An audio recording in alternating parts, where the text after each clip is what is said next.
Let's get into it. Beer, cheese, and crawfish soup. Pay close attention, folks. By the end of this video, you'll be an expert at cooking one of our favorite, lesser-known Louisiana recipes. Start with a base of finely minced white onions sautéed in butter until golden brown. Next, stir in lobster base. What's a lobster base? The base of a lobster. We're throwing in some white spice now. What the heck is white spice? It's a secret. Check the description for details. Mix it up and add a splash of clam juice. Follow it with a good pour of heavy cream, blended seamlessly with 2 cans of soft cheese. But watch out for that soft cheese can. As you can see by Crawkid's finger, this is sharp cheddar. Crawkid's gonna take a break now.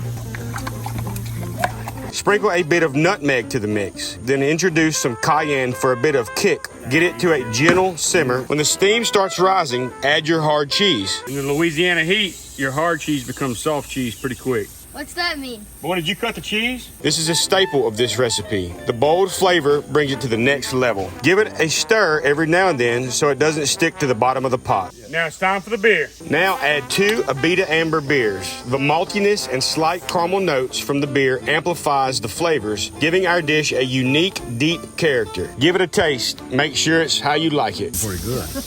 Let it simmer low and slow for about 30 minutes. Time to focus on the crawfish tails. Hey, you better stop. That's high enough. You butter stop. Saute them in butter to unlock their rich, succulent flavor, enhanced wonderfully when cooked with a generous helping of butter. We love our butter around here. Remember, these are Louisiana crawfish tails, fully processed right here, ensuring freshness and quality. We retain the crawfish fat for a richer, fuller flavor that's truly authentic. The good thing about this is the soup and a sauce. This mixture can double up as a versatile sauce with its rich, complex flavors. Allow the sauce to simmer, stirring occasionally until it reaches the right thickness. Today, it's finding its home over some fried catfish. Hey, Crawkid, Hey, what? you ever seen a catfish? Yeah?